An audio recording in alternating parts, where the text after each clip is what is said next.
अच्छे से फोकस नहीं कर पाएंगे। तो ये चीज़ आप अपने आप को ज़रूर बताते रहिए। और जो दूसरा एम की मैं बात करती हूँ वो है मोटिवेशन।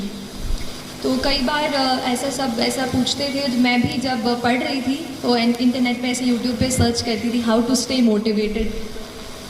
तो लेकिन वो चीज़ मुझे बाद में समझ आई कि बाहर का कोई इंसान मुझे नहीं बता सकता कि how will I stay motivated. तो फिर थोड़ा अंदर मुझे झांकना पड़ा और तब मुझे समझ आया कि मैं कैसे मोटिवेट हूँ।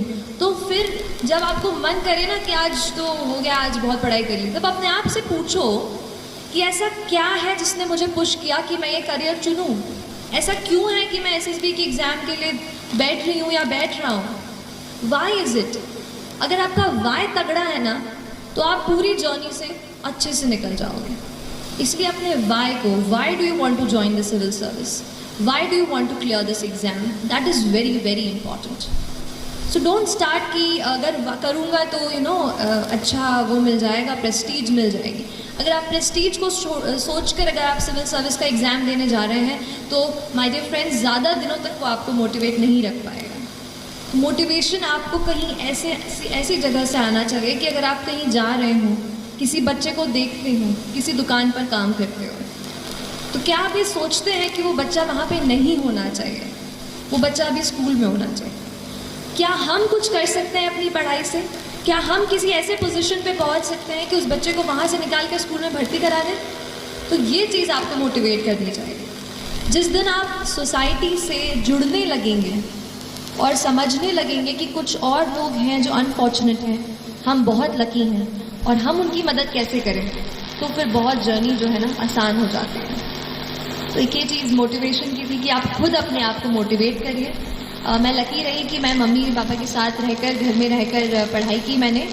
तो जब भी कभी बोर होती थी मम्मी से बातचीत कर लेती थी किसी टॉपिक के बारे में। आप भी अपने मम्मा से, पापा से या डियर फ्रेंड, आपके भाई बहन जो भी हों, उनसे इस बात का डिस्कशन करें।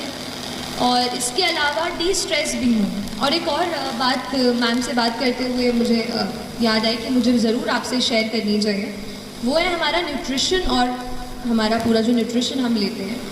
देखिए हमारा दिमाग, आपने पढ़ा होगा ना साइंस में, कितना % वाटर होता है? Our brain is what %, how much % is it water? 70%, yes. So close to 70% of our brain is just water. और अगर हम वाटर ही, पानी ही नहीं पियोगे तो कैसे पढ़ाई होगी? इसलिए हमेशा आपको हाइड्रेटेड रहना है। पढ़ाई के वक्त जूस, अच्छा चाय कॉफ़ी नहीं, हाँ, जूस एंड अच्छा पानी, या तो जूस पियो तो पानी, प्लीज़ हाइड्रेटेड रखिए अपने आप को। अपने टेबल पे हमेशा ये चीज़ रखिए। और दूसरी चीज़ है न्यूट्रिशियस फूड। तो मैम तो बिल्कुल मम्मा जैसे रखती हैं आपको, तो आप बिल्कुल न्यूट्रिशियस फूड लेते रहिए जहाँ भी आप रहते हैं। प्लीज़ आप अगर हॉस्टल में रहते हो तो प्लीज़ अपने आप को कभी भी वो मत कीजिए, क्योंकि हमारी बॉडी जब स्ट्रांग होगी ना तभी अपन अच्छे से हेल्दी होकर पढ़ पाएंगे। तो don't compromise on that front. और इसके अलावा एक चीज़ और कहना चाहूँगी यूपीएससी के कॉन्टेक्स्ट में थोड़ा स्पेसिफिकली, कि 2 चीज़ें सबसे ज़्यादा आपको पूरे इसमें मार्गदर्शन देंगी। पहली चीज़ है यूपीएससी का सिलेबस। बड़ा क्लीशे लगता है ना, हर कोई बोलता है सिलेबस, पर वही सबसे ज़्यादा ज़रूरी है, क्योंकि सिलेबस में लिखा हर एक वर्ड, उससे एक 15 मार्क का सवाल बन सकता है, जो आपकी रैंक को यहाँ से यहाँ ले आए। तो आपको हर जो वर्ड यूपीएससी सिलेबस में या जिस भी एग्ज़ाम की आप तैयारी कर रहे हैं वो लिखा है, आपको हर इसके अलग से, मतलब मैंने ये कोशिश की कि जो भी नोट्स मैं बना रही हूँ मैं खुद बनाऊँ, और जो भी रिसोर्सेज से, भले ही ऑनलाइन रिसोर्सेज से हो या स्टैंडर्ड बुक से हो, उनसे मैं पढ़ूँ और खुद अपने हाथ से नोट्स बनाऊँ। जब मैं लिख लेती थी अपने हाथ से तो मुझे वो प्रोसेस करते हैं ना, इन्फॉर्मेशन अच्छे से प्रोसेस हो जाती है। तो हर एक का अपना अपना तरीका होता है। आप अपना तरीका पहचानिए कि आपको कैसे वो चीज़ समझ में आ रही है ना।